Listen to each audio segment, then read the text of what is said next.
ఇది సీడ్లెస్ ద్రాక్ష. ఇందులో అయితే గింజలు ఉండవన్నమాట. మొత్తం కూడా కవర్ 100 రూపాయలు 20 కేజీలు వస్తాయి. హాయ్ ఫ్రెండ్స్ అందరికీ, ఈరోజు మనం మార్కెట్కి తొందరగానే వెళ్తున్నాము. ఎందుకంటే ఎక్కువ మొత్తంలో సరుకు కొనాలని వెళ్తున్నాము. కర్బూజా పండ్లలో మనకి మంచి ఇన్కమ్ వస్తుంది కదా, అందుకే ఆశకైతే హద్దు లేదనమాట. ఎక్కువ మొత్తంలో ఇన్వెస్ట్మెంట్ పెట్టి ఈరోజు కూడా పెద్ద వ్యాపారం చేయాలనుకుంటున్నాం. చూడాలి ఏమవుతుందో. ఈరోజు మార్కెట్లో ఖర్జూర పండ్ల స్టాక్ అయితే వచ్చింది. కొద్ది రోజులు గ్యాప్ వచ్చింది, ఎక్కడే కనిపించలేదు మార్కెట్లో. ఈ రోజు వచ్చింది మళ్ళీ. బాక్స్ వచ్చేసి 1000 రూపాయలు. బాక్స్ లెక్కనే అనమాట, తూకాల ప్రకారం అయితే కాదు. ఇక్కడ చూస్తున్నదైతే మామూలు ద్రాక్ష కాదు, సీడ్లెస్ అనమాట. ఇది రేట్ ఎక్కువ ఉంటుంది. పెద్ద బాక్స్ ఇది. బాక్స్ వచ్చేసి 2300 చెప్తున్నారు. మనం రోజు చూసేది రౌండ్ షేప్లో ఉంటుంది కదా, దాంట్లో విత్తనాలు ఉంటాయి, దీంట్లో విత్తనాలు ఉండవు. అందులోనూ దానితో కంపేర్ చేస్తే ఇది స్వీట్ ఎక్కువగా ఉంటుంది. అది కొంచెం పులుపు వస్తుంది అనమాట. ఇది మాత్రం మొత్తం కండే ఉంటుంది, గింజలు అస్సలు ఉండవు దీంట్లో. ఇంక ఇక్కడ కనిపిస్తున్న సరుకు మొత్తం ఏ ఊరిది అంటే నాగనల్లది అనమాట. నాగనల్ల నుంచి వచ్చే వాళ్ళు ఇక్కడ అమ్ముతారు. డైరెక్ట్ రైతులు అమ్ముకుంటారు ఇక్కడ. వీళ్ళు ఈరోజు కొంచెం లేట్గా వచ్చినారులేండి, అందుకే స్టార్టింగ్లో వీళ్ళ వీడియో రాలేదు. ఇక్కడ ఏంటంటే కనుక డైరెక్ట్ రైతులే అమ్ముకుంటారు. అంటే పెద్ద మొత్తంలో ఉండదన్నమాట, చిన్న మొత్తంలో మాత్రమే అమ్ముకోవాలి. అదే లోపలైతే కనుక 2 ఆప్షన్లు ఉంటాయి. ఒకటి దళారి చేత అయినా అమ్మించబడాలి, లేదా వీళ్ళు అమ్ముకునే ప్లేస్కి డబ్బులు కట్టాల్సి ఉంటుంది. ఇక్కడైతే కనుక ఆ 2 ఉండవు. ప్లేస్కి డబ్బులు కట్టాల్సిన అవసరం ఉండదు, దళారి అవసరం కూడా ఉండదు. రేట్ అయితే 20 రూపాయల నుంచి 30 రూపాయల దాకా నడుస్తుంది. మళ్ళీ మనం మార్కెట్ లోపలికి అయితే వచ్చాం. అంటే పక్కనే ఉంటుంది, కాకపోతే కొంచెం డిస్టెన్స్ ఉంటుంది అనమాట హోల్సేల్ మార్కెట్కి, రైతులు అమ్మే ప్లేస్కి. పర్లేదు, మార్కెట్లో ఈరోజు కూడా కొంచెం మొత్తంలో అయినా కూడా అన్ని రకాలైతే వచ్చేసినాయి. ఈ సపోటా హోల్సేల్ మార్కెట్లో కూడా సేమ్ రేటే ఉంది. కాకపోతే ఏంటంటే ఇక్కడ కొన్ని బాక్సుల ప్రకారం ఇచ్చేవి ఉంటాయి, తూకాల ప్రకారం ఇచ్చేవి ఉంటాయి. అక్కడ రైతుల దగ్గర అయితే కనుక అన్ని తూకాల ప్రకారమే వస్తాయి. ఎప్పుడో ఒకసారి మాత్రమే బాక్సులు లెక్కనిస్తారు. జామకాయల స్టాక్ కూడా ఎక్కువ మొత్తంలోనే వచ్చింది ఈరోజు. బాక్స్ వచ్చేసి 800 చెప్తున్నారు. బాక్సుల లెక్కన, తూకాల ప్రకారం కాదు.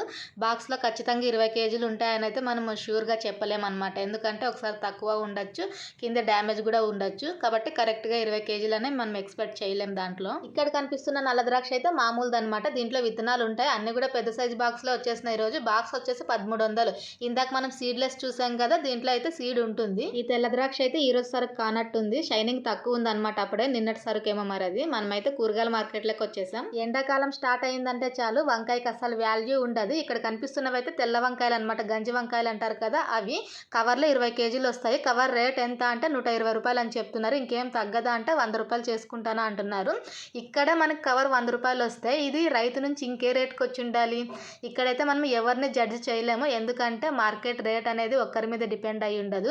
రైతు, దళారి, వ్యాపారస్తుడు, కొనుగోలుదారులు మొత్తం మీద డిపెండ్ అయి ఉంటుంది. కాబట్టి ఆ రేట్ల గురించి మనమైతే చర్చించలేము. అందులోనూ కవర్ల ప్రకారం ఇచ్చినప్పుడు ఖచ్చితంగా డ్యామేజ్ అనేది ఎక్కువ ఉంటుంది దాంట్లో. ఇక్కడ కనిపిస్తున్నది అయితే కోసుగడ్డ, క్యాబేజీ అంటారు కదా అవన్నమాట. సంచి వచ్చేసి 550 ఒక రకం, 650 ఒక రకం చెప్తున్నారు. మార్కెట్ మొత్తం మీద ఎక్కువ మొత్తంలో వచ్చిన సరుకు అయితే క్యాబేజీనే అనమాట. అన్ని కూడా నెట్టేసేస్తున్నారు. ఇంతకుముందు మనం ఆ వంకాయలు చూసినాం కదా, ఆ సెక్షన్లో కూడా 2 లాట్లు ఉన్నాయి కోసుగడ్డ అవి. ఇక్కడ కూడా ఇంత మొత్తంలో ఉంది. ఉల్లిగడ్డ రేట్ అయితే పెరిగింది. కేజీ వచ్చేసి 18 రూపాయలు ఉందన్నమాట. ఇది ఫస్ట్ నంబర్ది. ఏ అని రాస్తే కనుక అది ఫస్ట్ క్వాలిటీదని అర్థం. ఒక బ్యాగ్లో వచ్చేసి 50 కేజీల దాకా వస్తుందంట. బ్యాగుల ప్రకారం కాదు, తూకాల ప్రకారమే. మనకి ఏ సంచి తీసుకున్నా కూడా దాన్ని తూకం చేసి ఎన్ని కేజీలు అయితే ఉంటుందో అన్ని కేజీలకే డబ్బులు తీసుకుంటారు. టమాటా రేట్ అయితే పూర్తిగా తగ్గిపోయింది కదా, ఈరోజు మాత్రం కొంచెం పెరిగిందనమాట. దడాల ప్రకారం అయితే దడం 40 రూపాయలు, బాక్సుల లెక్కన అయితే 150 రూపాయల నుంచి 350 రూపాయల దాకా ఉంది. అంటే క్వాలిటీని బట్టి రేట్ మారుతుంది అనమాట. దడాల ప్రకారం తీసుకున్నప్పుడు ఏంటంటే మనం అన్ని కూడా మంచివి ఏరుకొని తీసుకుంటాం, బాక్సుల్లో అట్లా ఛాన్స్ ఉండదు. ఈ అల్లం కూడా రేట్ అయితే పెరిగింది. 80 రూపాయల నుంచి 150 రూపాయల దాకా ఉంది. ఇంతకుముందు అయితే 60 రూపాయల నుంచి స్టార్ట్ అయ్యేది, కానీ ఈరోజు రేట్ పెరిగిందనమాట. అంతే, ఒక ఐటమ్ రేట్ తగ్గిందా అంటే ఇంకొక ఐటమ్ రేట్ పెరుగుతుంది. మనమైతే మార్కెట్ నుంచి ఇంటికి బయలుదేరాం. ఈరోజు సరుకు అయితే ఏం తీసుకోలేదు మార్కెట్లో, ఎందుకంటే మనకి రేట్లు వర్కౌట్ అవ్వలేదు. కర్బూజా పండ్లు స్టాక్ రాలేదు. అయితే మనం ఈరోజు అరటి పండ్లు బయట వాళ్ళతోనే తెప్పించుకుంటున్నాం. ఇంతకుముందు తెచ్చిచ్చే వాళ్ళు కదా, వాళ్ళు కాదనమాట, వీళ్ళు కొత్త వాళ్ళు. మా ఆయన ఫ్రెండ్ కూడా వ్యాపారం చేస్తారు. ఒక 2 కిలోమీటర్ డిస్టెన్స్ ఉంటుంది వాళ్ళకి మనకి అని చెప్పాను కదా, ఆ అన్న మనకి ఇద్దరికి తెచ్చిస్తున్నారు. మనం మార్కెట్లో అయితే ఏ సరుకు కొనలేదు ఈరోజు. మీకు పప్పాయి పండ్ల స్టాక్ చూపించలేదు కదా నేను, వచ్చింది కానీ ఒకటే ఆటో వచ్చిందనమాట. రేట్ ఫుల్ డిమాండ్ చేస్తున్నారు. కేజీ 28 రూపాయలు చెప్తున్నారు. దాన్ని మనం కస్టమర్కి 40 రూపాయలకు కేజీ అమ్మినా కూడా మనకు దాని డబ్బులు అయితే రావు, ఎందుకంటే తూకాలు ఎక్కువ పోతాయి. ప్లస్ దాంట్లో వేస్టేజ్ మొత్తం కూడా మనకు లాస్ అవుతుంది ఆ రేటుకి తీసుకొస్తే. అందుకే మనం కొనలేదన్నమాట. ఒకవేళ చిన్న సైజు ఉంటే కనుక తెచ్చిందుము దీని జతుకుంటాయా అని, కానీ అన్ని పెద్ద సైజు కాయలే ఉన్నాయాడ. పెద్ద సైజు ఉన్నప్పుడు ఎక్కువ తూకాలు పోతాయి, అందుకే వాటి జోలికి అయితే పోలేదు. ఈ ఒక్క పప్పాయి పండు అయితే నిన్నటిదనమాట. వద్దు తీసుకోవద్దు అనుకుంటూనే అరటి పండ్లు అయితే తెప్పించుకున్నాము. మనం అనుకున్నట్టే జరిగింది. మాల్ అయితే మనకు మంచిది పంపించలేదు వాళ్ళు. అంటే సరుకు అయితే బాగుంది కానీ నీట్గా లేదు, ఎక్కువ మచ్చులు ఉన్నాయి, పూర్తి పండు పండైండేవి పంపించినారు. చిన్న సైజు ఉండేవి ఎక్కువ వచ్చేసినాయి, ఇంక మిగతావి మీడియం సైజ్ వచ్చేసినాయి. మనమైతే 50 రూపాయలు 60 రూపాయలు అమ్మేవాళ్ళము. పూర్తి చిన్న సైజు అయితే 40 రూపాయల రేటుకి వచ్చేది, కానీ ఈ రోజు అయితే 40-50 అవుతుంది. పూర్తి చిన్న సైజు ఉండే పండ్లు అయితే డజన్ 35 రూపాయలకు కూడా ఇచ్చేస్తున్నాం, ఎందుకంటే సరుకు బాగాలేదు కదా. ఈ రోజే ఖాళీ చేసేయాలి, ఒకవేళ మిగిలితే గనక దీన్ని రేపు మనం లాస్ కి అమ్ముకోవాల్సి వస్తుంది. అందుకే మనం క్వాలిటీ ఉన్న సరుకు తీసుకుంటాం అనమాట. ఒకవేళ మిగిలిన మరుసటి రోజు అమ్ముకోవచ్చు అని. కానీ ఇదైతే గనక ఈ రోజు మిగిలిందంటే ఖచ్చితంగా రేపు అమ్ముకోలేము, ఎక్కడ తిరిగి ఈ రోజు ఖాళీ చేయాల్సిందే. ఇక్కడ సైడ్ పెట్టిండే మాల్ అయితే కొంచెం నీట్ గా ఉంది, పెద్ద సైజు ఉన్నాయన్నమాట. అందుకే అవైతే 50 రూపాయలు ఫిక్స్ అని పక్కనకి పెట్టేసినాం. ఒకవేళ దీంట్లో మిక్స్ చేస్తే గనక కొంచెం బార్గింగ్ చేసి తీసుకెళ్లే వాళ్ళు ఉంటారు కదా, వాళ్ళు మంచి మాల్ తీసుకెళ్లిపోతారు. అప్పుడు మనకేంటంటే గనక పెద్ద సైజు ఉండేవి తక్కువ రేటుకే పోతాయి, చిన్న సైజు ఉండేవి ఇంకా తక్కువ రేటుకి పోతాయి. అప్పుడు లాభం కాదు కదా, లాస్ చేసుకోవాల్సి వస్తుంది. ఎందుకంటే మనం తూకాల ప్రకారం తీసుకొస్తాము, కస్టమర్ కి అమ్మేది డజన్ల ప్రకారం అమ్ముతాం కాబట్టి పెద్ద సైజు ఉండేవి కొంచెం తూకం ఎక్కువ పోతాయి, చిన్న సైజు ఉండేవి తూకం తక్కువ వస్తాయి. ఆటోమేటిక్ గా మనం రోజు చేస్తూ ఉన్నామంటే ఒక ఐడియా వచ్చేస్తుంది అనమాట, ఈ గుచ్చు ఎంత తూకం అయితే వస్తుంది అని. కాబట్టి మనం తూకం చేసి సపరేట్ కట్ చేసి పెట్టాల్సిన అవసరం అయితే లేదు, పండు సైజుని బట్టి మనం డివైడ్ చేసుకొని పెట్టుకుంటే సరిపోతుంది. అయితే మనం ఈ పండ్లని తూకాల ప్రకారం అమ్మితే కనుక అసలు ఈ గోలే ఉండదు, ఎందుకంటే మెయిన్ కస్టమర్ దగ్గర ఆర్గ్యుమెంట్ ఉండదు అనమాట. మనం తూకాల ప్రకారం అమ్మితే కనుక ఖచ్చితంగా ఈజీగా కేజీ 40 రూపాయలు అమ్ముకుంటే మంచి లాభం వస్తుంది.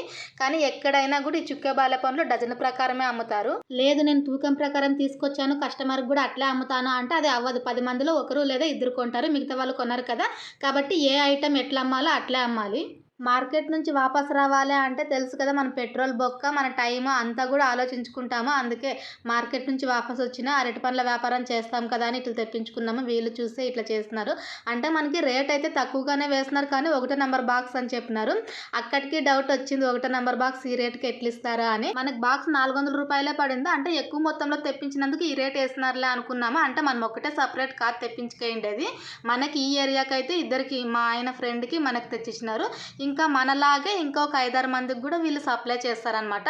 రాత్రి 7 గంటల కల్లా సరుకు మొత్తం అయిపోయి 4 అరటి పండ్లు మాత్రమే మిగిలినాయి. ఒకే ఒక పప్పాయి పండు ఉంటుంది కదా, అది పగలంతా పోలేదు. రాత్రి వ్యాపారాన్ని క్లోజ్ చేసేటప్పుడు ఒక కస్టమర్ తీసుకున్నారు, 30 రూపాయలకి ఇచ్చేసినాం. ఇంక వీటన్నింటినీ బండి మీద సర్దుకొని ఇంటికి వెళ్ళడమే. ఈ రోజు లాభం అయితే 390 రూపాయలు వచ్చింది, అందులో 70 రూపాయలు ఓల్డ్ బ్యాలెన్స్ అనమాట. కర్బూజా పండ్లు తీసుకెళ్లిన వాళ్ళు తెచ్చిచ్చినారు. అసలు ఈ మాత్రం అన్నా వస్తుందో రాదా అనుకున్నా, సరుకు అస్సలు క్వాలిటీ లేదు కదా, అయినా మొత్తం అమ్మేస్తాం. ఇది ఈ రోజు వ్యాపారం ఫ్రెండ్స్. వీడియో నచ్చితే లైక్ చేయండి, సబ్స్క్రైబ్ చేయండి. Thank you for watching.